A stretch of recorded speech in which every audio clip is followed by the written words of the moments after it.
What if I told you that right now, at this very moment, you're a millionaire, but you're burning your fortune with your own hands? You can't see it. You can't touch it. But it's slipping away faster than sand through your fingers.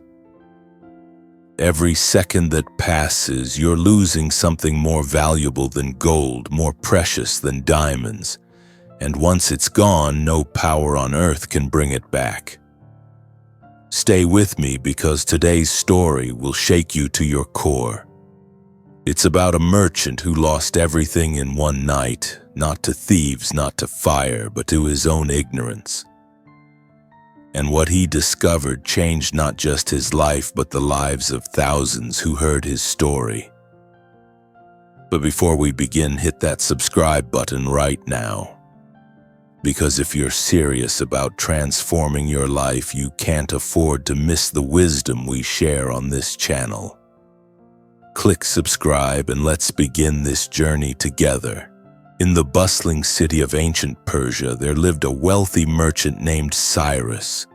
His warehouses overflowed with silks, spices, and precious gems. His ships sailed across 7 seas. People envied his wealth, but what they didn't know was that Cyrus had become a slave to a dangerous habit.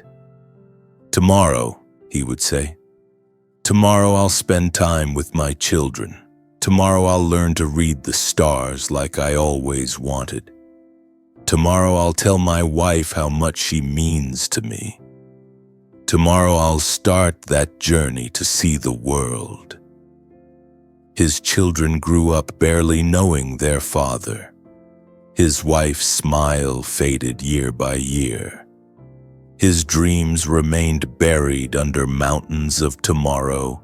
One evening, exhausted from counting his gold, Cyrus fell asleep in his counting room. In his dream, a mysterious figure appeared, an old woman with eyes that seemed to hold the wisdom of ages. "Cyrus," she said, her voice echoing like wind through empty halls, "I am the keeper of time. I've come with an offer." "An offer?" Cyrus asked. "Yes, I will give you a magical hourglass. Every grain of sand that falls represents one moment of your life. But here's the gift. You can turn this hourglass upside down whenever you wish, bringing back the time you've already spent." Cyrus's eyes lit up. "You mean I can have my time back? All the time I've wasted?" "Precisely," the keeper smiled mysteriously. "But remember, use this power wisely." When Cyrus woke up, there on his desk sat a beautiful golden hourglass gleaming in the moonlight. His heart raced. Was it real? He picked it up and immediately memories flooded his mind. Yesterday's meeting, last week's feast, last month's journey. It was all there, preserved in the sands of time. "This is incredible," he shouted. "Now I truly have unlimited time." From that day forward, Cyrus became even more careless with his time. When his daughter asked him to attend her wedding preparation, he said, "Not now, dear, I'm busy, but don't worry.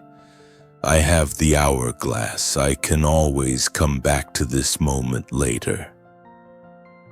When his wife fell ill and asked him to sit by her side, he replied, "Let me finish this business deal first. I can always return to today tomorrow." When his son begged him to teach him about the family business, Cyrus dismissed him. "Later, boy, I have the hourglass. Time is no longer my master." Years flew by like leaves in autumn wind. His children became strangers. His wife's illness deepened into sorrow. His dreams remained locked in the prison of someday. One terrible night, Cyrus received news that his wife had passed away. He had been in another city, chasing another deal, planning to visit her tomorrow. Grief-stricken, he ran to his counting room and grabbed the golden hourglass. "I'll fix this," he cried. "I'll go back. I'll go back to yesterday, to last week, to last year. His hands trembling, he turned the hourglass upside down. Nothing happened. He turned it again, and again, and again. Why isn't it working? He screamed at the empty room. The keeper of time appeared once more, her expression filled with profound sadness. Why? Cyrus sobbed. Why won't it work? You promised. Foolish merchant, I never said the hourglass would work forever. I said to use it wisely.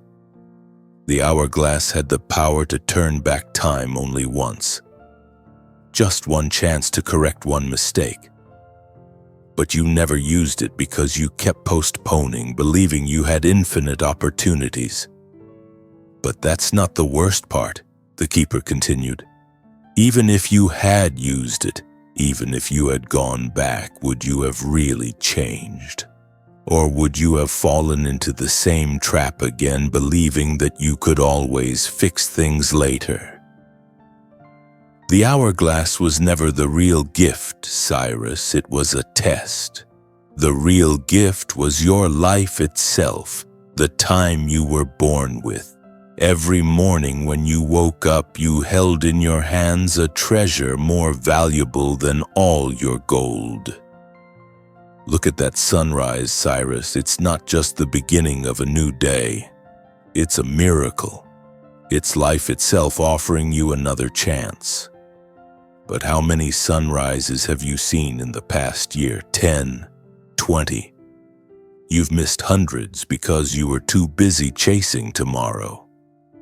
Every moment your daughter smiled at you, that was a diamond.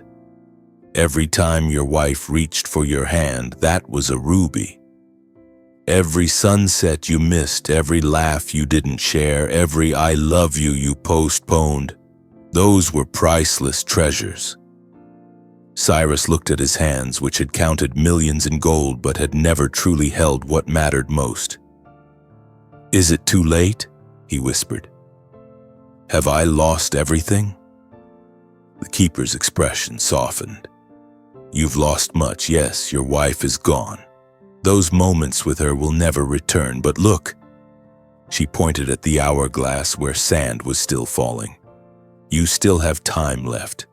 Not as much as you once had, but enough. The question is, will you continue to waste it, or will you finally wake up? From that moment, Cyrus was reborn. He sold half his business. He gave away much of his wealth to those in need. But most importantly, he started living in the present moment as if it were his last. He visited his daughter and spent an entire week helping her prepare for her wedding, learning about her life, her dreams, her fears. The tears they both shed healed wounds that had festered for years. He sat with his son every evening, teaching him not just about business, but about life, about mistakes, about the value of time. My boy, he would say, all my gold means nothing compared to this hour I'm spending with you. He went to his wife's grave every sunrise and sunset, speaking to her, telling her everything he wished he had said when she was alive. And though she couldn't hear him, the practice taught him to never again leave words of love unspoken. When people asked Cyrus about his transformation, he would gather them and tell his story. His words carried such power that many who heard him changed their lives that very day.